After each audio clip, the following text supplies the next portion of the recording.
자, 여러분 안녕하세요. 자, 오늘도 역시 신용장 거래 특성에 대해서 알아보도록 하겠습니다. 그중 오늘은 세 번째, 신용장은 한계성이 있다. 그래서 한계성의 원칙에 대해서 알아보도록 할게요. 자, 한번 정리부터 먼저 해보면은요. 자, 신용장 거래는 UCP라는 국제 규칙에 따라 가지고 거래를 해야 된다. 그렇게 얘기했어요. 그죠? 자, 근데 그 UCP 4조 5조에 보면 신용장의 독립성, 그 다음에 한계성, 이게 이제 나온다라는 거죠. 근데 이 특성을 우리가 왜 확실하게 알아야 되냐면, 이 특성으로 인해서 우리 신용장 거래에 엄청난 영향을 받을 수가 있다라는 거죠. 그쵸? 예를 들면 독립성이 인정이 됐다라고 하면 그럼 우리 업무 처리에 어떤 영향을 미치느냐? 신용장 거래할 때는 모태가 됐든 그 신용장 개설의 모태가 됐든 매매 계약서의 내용대로 거래하는 것이 아니고 신용장 내용대로 거래해야 된다. 그래서 특히 신용장 내용과 당사자끼리 맺은 매매 계약서의 내용이 달랐을 때 그때는 반드시 독립성의 원칙에 따라 가지고 신용장대로 이행을 해야 된다. 그래서 그게 굉장히 중요하다라는 얘기예요.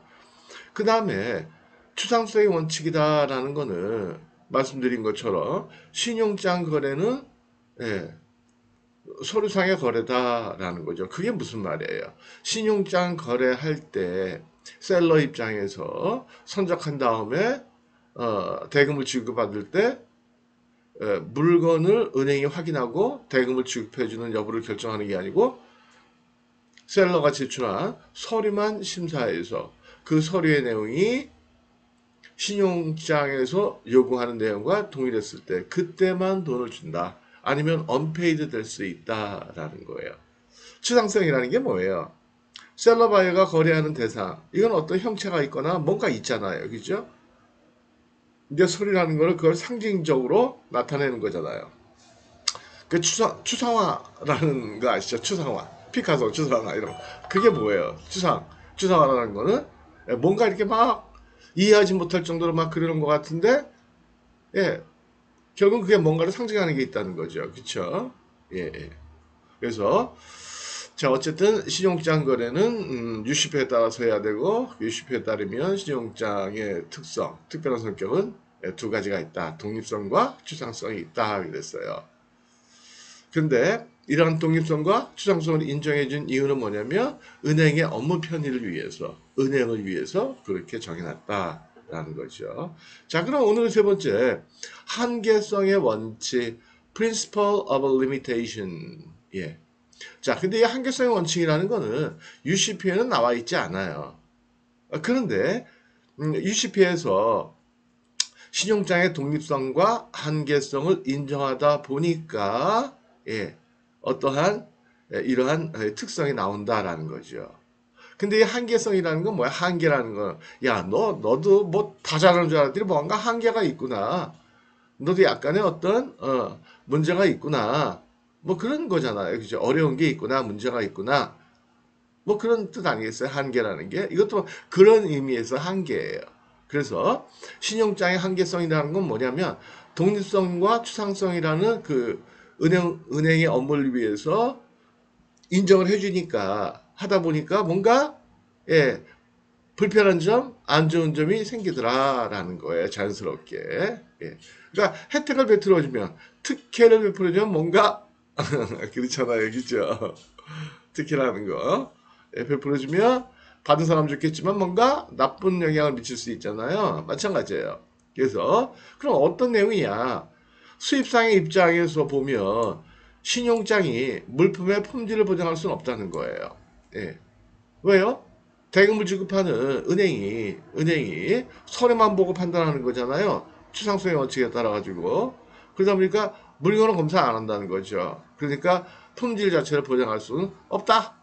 수입사 입장에서는. 그러니까 예를 들어 가지고 제가 낙지를 수입하고 싶었는데 낙지가 아니고 쭈꾸미가 들어왔다. 쭈꾸미가. 근데 서류에는 낙지라고 돼 있어요. 그럼 일단은 대금을 결제하고 그다음 뭐 소송을 하든지 뭘 하든지 이거 사기다 그렇게 하는 수밖에 없죠.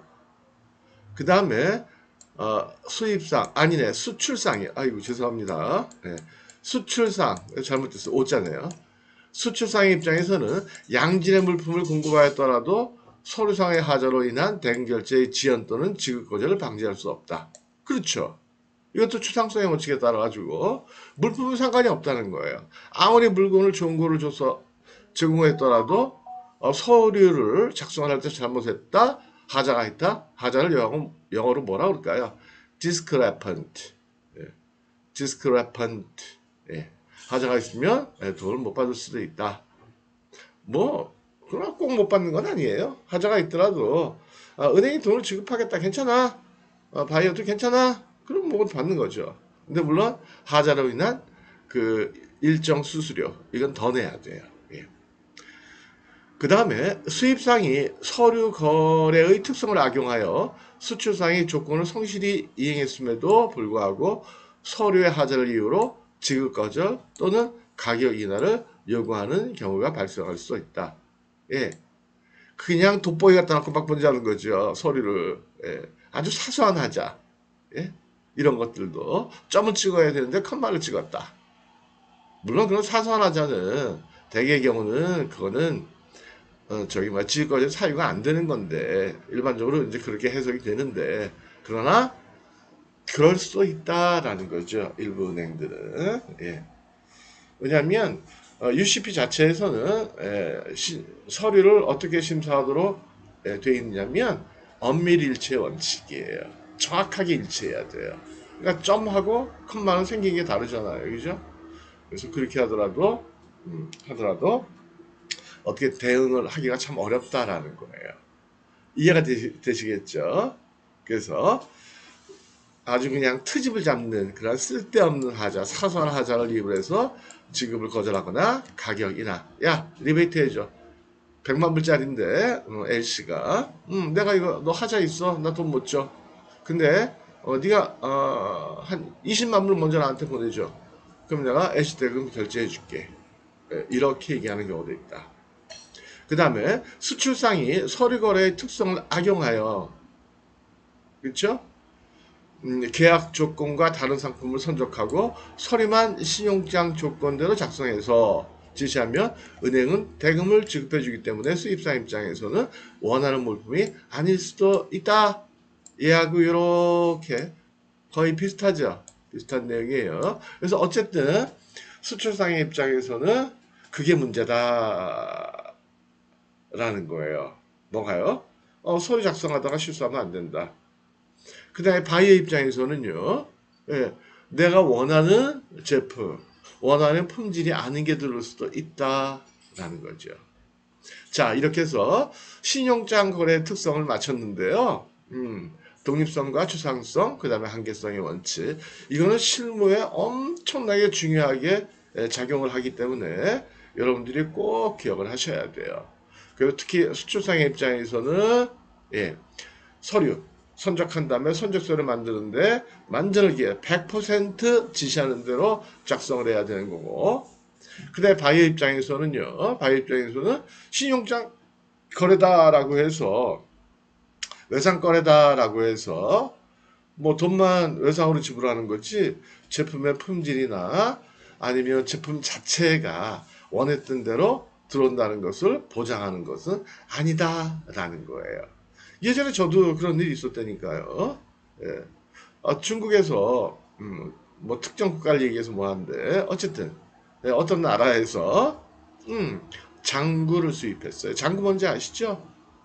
사물놀이 할 때 쓰는 그 장구. 그 장구 겉에 표면, 퉁퉁 소리 때리는 표면. 그럼 어떤 가죽으로 돼 있을까요? 비쌀까요? 어떤 가죽이?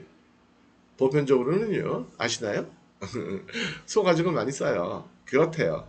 저도 잘 모르니까. 그래서 저도 이제 소가죽으로 이제 해달라고 그랬죠. 아니, 소가죽이 아니고. 근데 비싼 거는 개가죽이래요. 개가죽. 개가죽이 비싸요.